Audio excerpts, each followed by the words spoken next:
आज वो तारीख है जिस तारीख को हमने बीते 2 साल में आपको कई बार याद दिलाया कि केंद्रीय गृह मंत्री अमित शाह ने क्या तारीख तय की है माओवाद के अंतिम तिथि की, और वो तारीख है 31 मार्च 2026।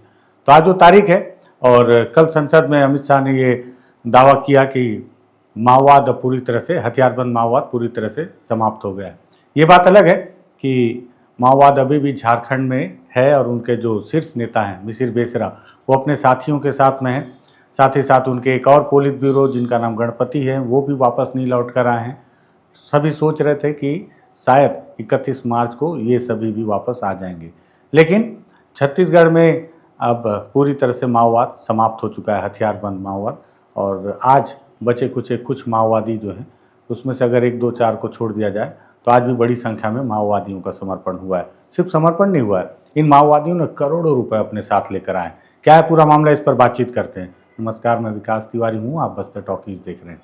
लगातार 2 साल से माओवादियों के खिलाफ जो ऑपरेशन चलाए गए, जो पैंतरे बदले गए, जो तकनीक का इस्तेमाल किया गया, मैं खुद शुरुआत में मेरे को लगता था कि राजनीतिक बयान है, मतलब कोई नेता है बोल दिया कि खत्म कर देंगे। इसके पहले ऐसा नहीं है कि किसी गृह मंत्री ने नहीं कहा था कि माओवाद खत्म कर दिया जाएगा। हालांकि पहले नेता ये जरूर बोलते थे कि जवानों की शहादत व्यर्थ नहीं जाएगी, लेकिन जवानों की शहादत होती रही, माओवाद कभी बैकफुट पर आता नजर नहीं आया। हर बार माओवादियों ने इतने बड़े घाव दिए कि नेताओं के उस बयानबाजी पर सवाल उठने लगे और संदेह भी होने लगा कि अगर माओवादी बार बार इतने बड़े जख्म दे रहे हैं तो नेता किन जवानों की शहादत का सम्मान कर रहे हैं और कह रहे हैं कि ये व्यर्थ नहीं जाएगा। लेकिन बीते 2 साल में अमित शाह ने जो कहा, आखिर में आज 31 मार्च को हमें बोलने में कोई गुरेज नहीं है कि वाकई में छत्तीसगढ़ से अब माओवाद समाप्त हो गया, हथियारबंद माओवाद। अब विचारधारा की बात तो मैं नहीं कहूँगा, क्योंकि विचारधारा आप ऐसे खत्म नहीं कर सकते और विचारधारा तो हमेशा जीवित रहती है। लेकिन हथियार वाले माओवादी या तो लौट कर आ चुके हैं, या मारे गए हैं, या गिरफ्तार कर लिए गए हैं। आज इसी तारतम्य में बस्तर के अलग अलग जिलों में बीजापुर, सुकमा, दंतेवाड़ा, नारायणपुर और कांकेर में बड़ी संख्या में माओवादियों का समर्पण हुआ है। कुल संख्या अगर देखा जाए तो 35 की संख्या में माओवादी लौटे हैं, जिसमें सबसे बड़ी संख्या बीजापुर में है, जहां 25 की संख्या में माओवादी लौट कर आए हैं। और इतना ही नहीं, उन्होंने अपने साथ में 93 हथियार भी बरामद करवाए हैं और इसके साथ ही साथ 2 करोड़ 90 लाख रुपए नगद और लगभग 14 करोड़ रुपए का सोना, लगभग 11 करोड़ रुपए का सोना उन्होंने अलग अलग ढंग से बरामद भी करवाया है। मुझे लगता है बीते दिनों जो पापा राव ने जिक्र किया था हमसे, वो सोना भी या वो नकदी भी इसमें इन्हीं पैसों में शामिल हो। माओवादी जब समर्पण कर रहे हैं तो उनसे लगातार पूछताछ की जा रही है, तो उनके द्वारा ही ये डंप भी रिकवर करवाया जा रहा है। दंतेवाड़ा में 5 माओवादियों ने समर्पण किया, वो भी अपने साथ हथियार लेकर आए हैं। सुकमा जिले में भी माओवादियों ने अपने साथ कैश और हथियार लेकर कुछ लौटे हैं। नारायणपुर में भी माओवादी हथियार के साथ, तो कांकेर में भी माओवादी लौटे हैं। कांकेर में 2 माओवादी हैं, जिसमें उन्होंने एक AK-47 अपने साथ लाया है। दंतेवाड़ा में 5 माओवादी हैं जो अपने साथ में केवल हथियार लेकर लौटे हैं। दंतेवाड़ा में 8 हथियार हैं, 5 माओवादी हैं। बीजापुर में 93 हथियार हैं, 25 माओवादी हैं। सुकमा जिले में 2 नक्सली हैं, 2 माओवादी, जो 3 हथियार और 10 लाख रुपए नगद लेकर आए हैं। और कांकेर जिले में 1 माओवादी लौटा है जो अपने साथ LMG हथियार लेकर आया है। जो माओवादी वापस आए हैं उनकी तस्वीरें और हथियारों की तस्वीरें आप इस वक्त कैमरे में देख रहे हैं। नगद की बात की जाए तो 10 लाख रुपए सुकमा से और 14 करोड़ का डंप, जिसमें 2 करोड़ 90 लाख रुपए नगद और 7.2 किलो सोना, जिसकी कीमत 11.16 करोड़ है, आंकी गई है। और सुकमा जिले में जो हथियार हैं उसमें 1 LMG और 2 AK-47 और 10 लाख रुपए नगद। जो माओवादी वापस आए हैं उनकी प्रेस नोट भी पुलिस ने पत्रकारों के समक्ष प्रस्तुत किया है। इसको लेकर बीजापुर में आज एक बड़ा आयोजन भी हुआ, क्योंकि बड़ी संख्या बीजापुर में ही थी। आज पूरे देश में केवल माओवाद ही एक चर्चा का विषय है और अब हर कोई बोल रहा है कि माओवाद समाप्त हो ही गया आखिर में। अभी तक केवल इस पर जुबानी जंग चलती थी, लेकिन छत्तीसगढ़ में तो माओवाद समाप्त हो चुका है। छत्तीसगढ़ में अगर बात की जाए तो मुझे लगता है कि गिनती के कुछ माओवादी बचे हैं, बहुत कम, जिसमें कांकेर में मुझे लगता है रूपी और चंदर ही एक बड़ा नाम है, और 2, 4, 5, 6 उनके साथी हैं। उसमें से 2 साथी भी कल लौट कर आए हैं देर रात, जिन्हें आज कांकेर पुलिस ने सबके सामने प्रस्तुत किया AK-47 के साथ में। इसके अलावा अगर कुछ बचा होगा तो थोड़े बहुत हो सकता है सुकमा में बचे हूँ, और अब और कहीं तो माओवादी मुझे नज़र नहीं आते। इक्का दुक्का अगर छोटे कैडर होंगे भी तो वो अब किसी काम के नहीं बचे हैं या उनके औचित्य पर सवाल है। लेकिन झारखंड में भी माओवादी बचे हैं। मिसिर बेसरा खुद बचे हैं, जो अपने लगभग आंकड़ों पर देखा जाए तो लगभग 70 साथियों के साथ में जो झारखंड के अलग अलग इलाकों में एक्टिव हैं, उनको लेकर भी ऑपरेशन शुरू कर दिया गया है। अगर विश्वस्त सूत्रों की मानी जाए तो फोर्स ने अब पूरी ताकत, पूरा दमखम झारखंड के लिए लगा रखा है और उनकी कोशिश है कि आने वाले 10 दिनों के अंदर झारखंड में वो रिजल्ट दिखा दें। लेकिन अभी भी फोर्स ये चाहती है, झारखंड के भी फोर्स से हमारी बातचीत हो रही थी तो उन्होंने भी कहा, अपनी मंशा जाहिर की कि अगर मिसिर बेसरा भी वापस लौटना चाहें तो उनके लिए भी फोर्स रास्ता दे देगी। वो भी नहीं चाहते कि जब सब वापस आ गए हैं तो कुछ माओवादी अब मारे जाएं, वो भी वापस लौट कर आ जाएं। लोकतंत्र पे भरोसा करें, संविधान पे भरोसा करें, फिर लड़ें जनता की लड़ाई लोकतांत्रिक और संवैधानिक तरीके से। लेकिन आज ये आखिरी समर्पण होगा मुझे लगता है बस्तर का। हालांकि अब हर किसी के जहन में एक सवाल है कि क्या 31 मार्च के बाद समर्पण नीति बंद हो जाएगी या वो अनवरत जारी रहेगी, क्योंकि कुछ माओवादी अभी भी बचे हुए हैं। जैसे मैं आपको बताऊं कि बीजापुर के कुछ माओवादी हैं जो झारखंड में एक्टिव हैं, अगर वो वापस छत्तीसगढ़ लौटना चाहें तो क्या सरकार उन्हें समर्पण नीति का लाभ देगी, क्या उनका स्वागत रेड कॉर्पोरेट से करेगी?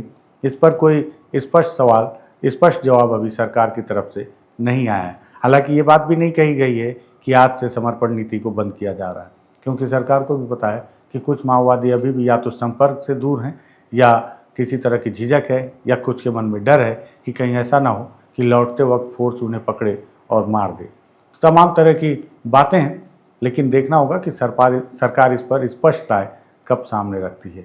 वहीं जो बस्तर में तमाम सैकड़ों सुरक्षा बलों के कैंप लगाए गए हैं, उसको लेकर भी बीते दिनों छत्तीसगढ़ के गृह मंत्री विजय शर्मा ने जगदलपुर में एक बयान दिया था कि तमाम जो सुरक्षा बलों के कैंप लगाए गए हैं, धीरे धीरे जब ग्रामीणों का भरोसा सरकार पर जम जाएगा, जब धीरे धीरे लोग आश्वस्त हो जाएंगे, ये इलाका छत्तीसगढ़ के दूसरे इलाकों की तरह पूरी तरह शांत हो चुका है माओवाद से, तो उन सुरक्षा बल के कैंपों को अब सुविधा कैंप के तौर पर विकसित किया जाएगा। कहीं स्कूल खोले जाएंगे तो कहीं वनोपज खरीदी केंद्र बनाया जाएगा। वहाँ की स्थिति और ज़रूरतों के अनुसार उस कैंपों का अलग रूपांतरण किया जाएगा।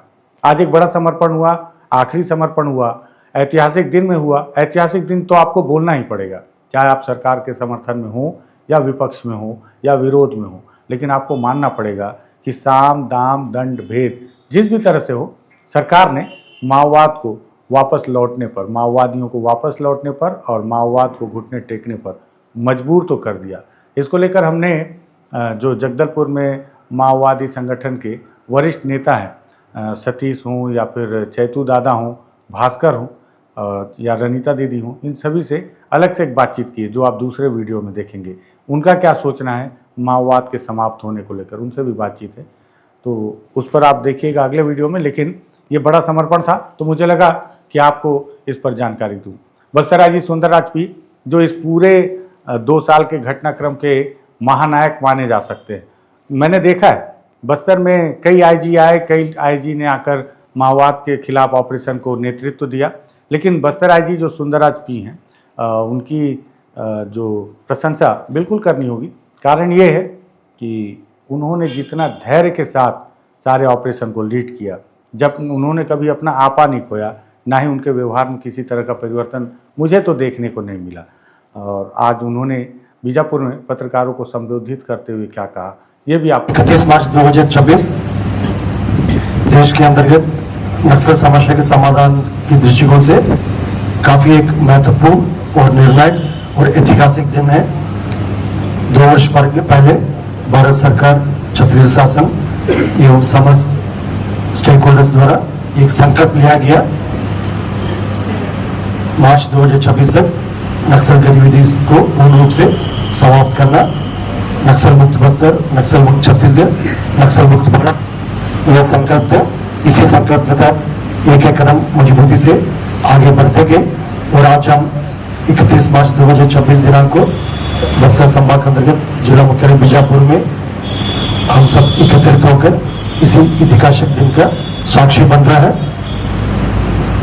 इस अभियान में बस्तर क्षेत्र के शांति सुरक्षा और विकास के लिए सर्वोच्चतम बलिदान दिए हमारा सभी सुरक्षा बल सदस्यगण, क्षेत्र के नागरिकगण, जनप्रतिनिधिगण, मीडिया के साथीगण का भी इस समस्या के समाधान के दौरान शहादत हुई है।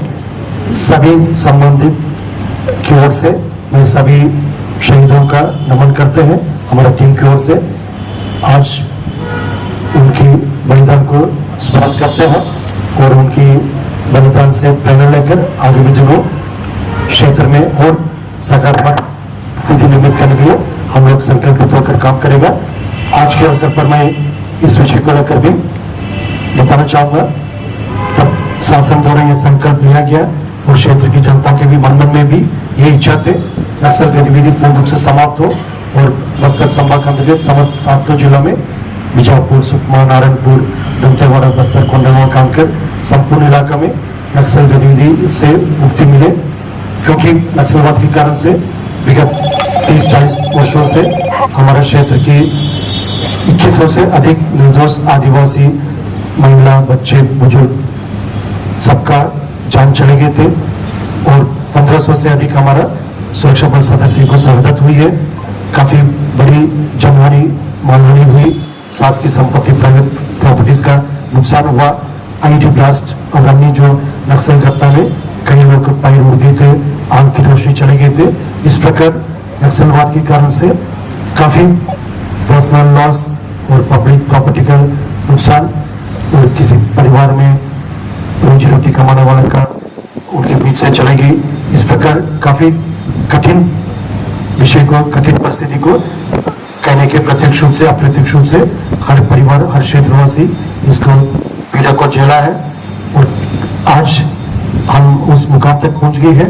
आने वाले समय में नक्सल हिंसात्मक गतिविधि कारण से किसी का कोई घर से किसी परिवार सदस्य का कोई जान ना जाए, किसी का आईडी ब्लास्ट में कोई चोट न है। इस प्रकार आने वाले समय में और सकारात्मक और सुरक्षित बस्तर, सुरक्षित बीजापुर निर्माण करने की दिशा में हम मजबूती से एक एक कदम आगे बढ़ते जाएगा। बस्तर संभाग के अंतर्गत 25 मार्च 2026 को तब DKSC सदस्य पापाराव के समर्पण और पुनर्वास के पश्चात महोदयों की लीडरशिप पूर्ण रूप से समाप्त हो चुकी है। सिर्फ कुछ गिने चुने कैडर शेष रह गए थे। लगातार उनसे भी हम अपील किया, वह भी हिंसा त्याग कर मुख्य धारा में आना उचित और बेहतर होगा। इस अपील को सुनते हुए अभी सभी संबंधितों के प्रयासों से विगत यदि एक हफ्ते के अंतर्गत देखा जाएगा, बस्तर संभाग के अंतर्गत अलग अलग अवधि में आज जिला बीजापुर में 25 कैडर्स, इसके पहले दोपहर में जिला दंतेवाड़ा अंतर्गत 5 कैडर्स और जिला सुकमा में 2 कैडर और नारायणपुर में 1 कैडर और कांकेर में विगत 4-5 दिनों से टोटल 11 कैडर्स हिंसा का रास्ता छोड़कर मुख्य धारा में शामिल होने के उद्देश्य से पुलिस के संपर्क में आया, सुरक्षा बल और प्रशासन के संपर्क में आया। उन्हें शासन की ओर से और समाज की ओर से, सभी की ओर से उनको समाज के मुख्य धारा में स्वागत किया गया। आगामी दिनों में उनके पुनर्वास के लेकर सभी प्रकार की सहायता उपलब्ध कराया जाएगा। आज हम सेफली और कंफर्टेबली ये बोलने की स्थिति में है। बस्तर संभाग के अंतर्गत अभी कोई ऑर्गेनाइज्ड बस्तर संभाग के अंतर्गत अभी कोई संगठित कोई स्क्वाड एक्टिव नहीं है। मात्र सिंगल डिजिट में कुछ गिने चुने कैडर से अभी भी रास्ता देख रहा होगा मुख्य धारा में शामिल होने के लिए। उनके पास भी बहुत कम समय शेष रह गए। लगातार हम इस बात को विगत कई दिनों से बताते आ रहे हैं। उनके पास और दूसरा कोई विकल्प नहीं है। हिंसा का रास्ता छोड़कर मुख्य धारा में आना बेहतर होगा। उस अपील को काफी अच्छा असर रहा है। शासन द्वारा भी लगातार इस विषय पर काफी गंभीरता से विचार किया गया, अपील किया गया। इसी के परिणाम स्वरूप विगत यदि 26 महीने में देखा जाएगा टोटल 2600 से अधिक महाधिकारी ने, जिसमें सेंट्रल कमेटी मेंबर से लेकर state committee member, divisional committee members, PLGA formation के कैडर्स और फ्रंटल कैडर्स है और इसी प्रकार टोटल 2600 से अधिक कैडर द्वारा हिंसा का रास्ता छोड़कर मुख्य धारा में शामिल हुई है और उनके पुनर्वास के लिए सभी प्रकार का सहायता उपलब्ध कराया जा रहा है। और अभी शेष कुछ गिने चुने कैडर्स कुछ जिला तो लगभग अभी क्लियर हो चुकी है। यदि हम जिला बस्तर, जिला कोंडागांव, जिला दंतेवाड़ा, जिला नारायणपुर का बात करेगा, 100% अभी पूरा इलाका में नक्सल कैडेट्स जो एक्टिव कैडेट्स थे वो मुख्य धारा में आ चुकी है, या पूर्व में किसी अभियान के दौरान उनका डेड बॉडी रिकवर किया गया या गिरफ्तार किया गया। इस प्रकार इन 4 जिला में लगभग कैडेट की संख्या शून्य हो चुकी है। बाकी 3 जिला बीजापुर, सुकमा और कांकेर में अभी मात्र कम संख्या में, जैसा मैं पूर्व में बताए थे, सिर्फ गिने चुने सिंगल डिजिट्स में कैडेट्स अभी है, वो भी संपर्क में है कहीं ना कहीं, वो लोग भी रास्ता देखना और आशा और उम्मीद है आगे में कुछ ही समय में वो भी उनके धर्म आ जाए एक सामान्य और शांतिपूर्ण जीवन जीने के लिए उनके पास भी एक विकल्प है, उस विकल्प को सेलेक्ट करेगा, ये हम सबका आशा और उम्मीद है। यदि इस बादशाह को, इस विकल्प को यदि नहीं समझ रहा है, फिर आगे कानून अपना कार्रवाई करेगा। जैसा इस विषय को लेकर शासन की ओर से बहुत स्पष्ट रूप से, पुलिस मुख्यालय की ओर से भी बहुत स्पष्ट रूप से अनेक बार इस विषय को क्लियर कर दिया गया, लेकिन अभी भी शांति का रास्ता खुला है। इस विषय को समझकर बहुत जल्दी आ जाएगा, ये उम्मीद है। बट हम इतना उम्मीद के साथ, इतना विश्वास के साथ, इतना गर्व के साथ ये बात को बता सकता है, जो नक्सल संशय कारण से विगत लगभग 40 वर्षों से बस्तर संभाग के अंतर्गत समस्त जिला में जो कठिनाई थे, जो पीड़ा थे, जो तकलीफ थे, वो खतरा थे, आज कहने के ये पूरा समाप्त होते हुए नजर आ रहा है। हम ओवर कॉन्फिडेंस में नहीं बोल रहे हैं, हमेशा पुलिस को, सुरक्षा बल को, प्रशासन को सतर्क और सावधानी रहने पड़ते हैं। पुलिसिंग का एक बुनियादी चीज है अलर्टनेस और डिसिप्लिन। आने वाले समय में भी हम उसी तरीके से सतर्क रहकर काम करेगा। आईडीज को लेकर हमेशा आप सब लोग का मन में चिंता और सवाल रहते हैं, आईडीज का क्या होगा। विगत समय में काफी बड़ी संख्या में आईडीज को डिटेक्ट करके उसको डिफ्यूज किया गया। 2025 में एक कैलेंडर ईयर में 900 से अधिक आईडीज रिकॉर्ड किया गया, उसको डिफ्यूज किया गया कोई घटना होने के पहले। और 2026 में भी अब तक लगभग 300 आईडीज का रिकॉर्ड किया गया।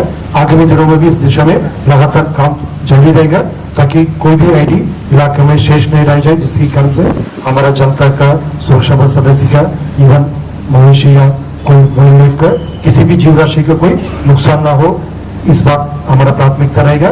इसके पश्चात इलाका में जो विकास कार्य को गति देना है, जैसा अभी कलेक्टर साहब भी बैठे हम लोग के साथ, और सभी जिला में प्रशासन का ये प्राथमिकता रहेगा।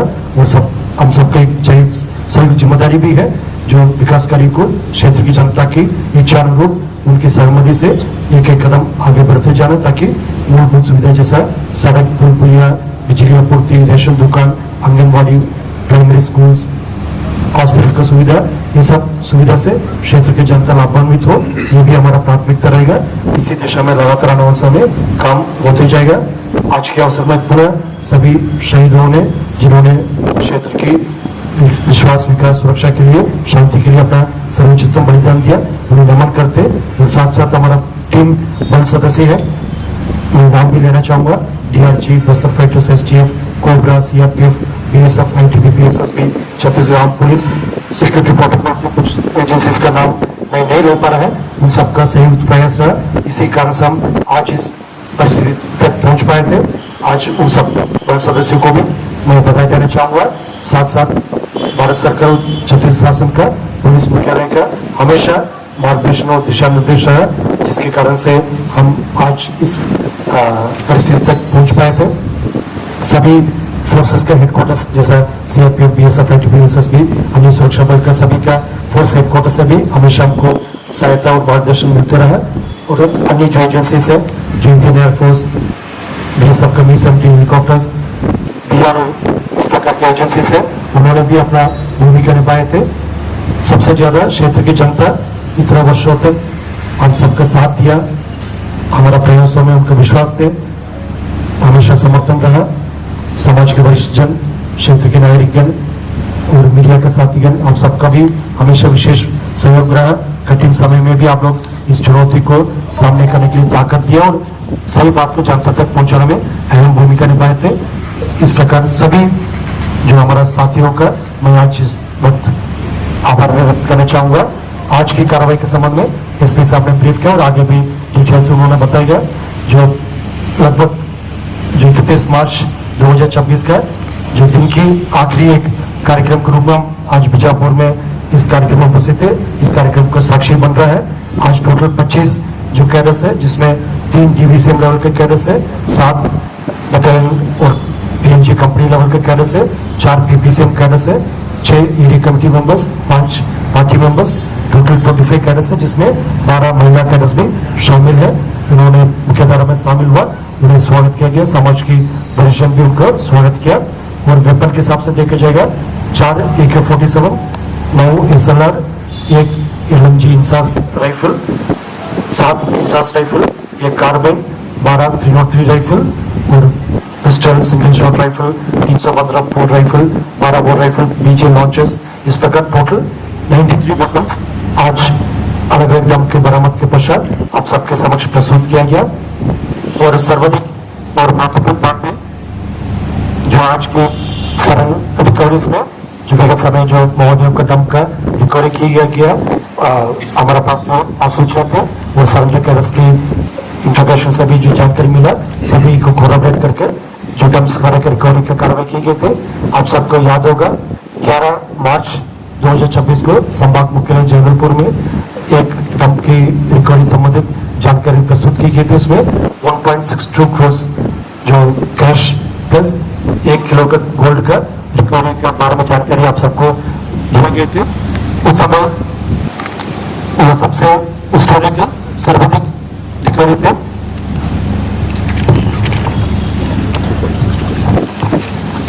जो मैं ये जानकारी बता रहे थे 11 मार्च 2026 को संभाग मुख्यालय जबलपुर में एक कार्यक्रम के दौरान ये प्रस्तुत किया गया जो महोदयों का डंप से रिकवर की गई 3.62 करोड़ का जो कैश राशि और 1 किलो का जो गोल्ड है लगभग 5 करोड़ के मूल्य का रिकवरी थे। उस समय तक वो सर्वाधिक रिकॉर्ड थे, लेकिन आज वो रिकॉर्ड भी टूट गई है।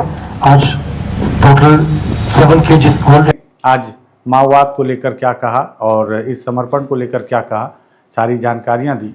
और इसलिए मुझे लगा कि ये आखिरी समर्पण, बड़ा समर्पण हो सकता है छत्तीसगढ़ का, बस्तर का ऐतिहासिक दिन में। तो ये जानकारियां, ये तस्वीर आपके सामने साझा करें, इसलिए इस वीडियो को हमने तैयार किया है। पसंद आए शेयर कर सकते हैं, बस्तर टॉकीज को सब्सक्राइब कर सकते हैं। धन्यवाद।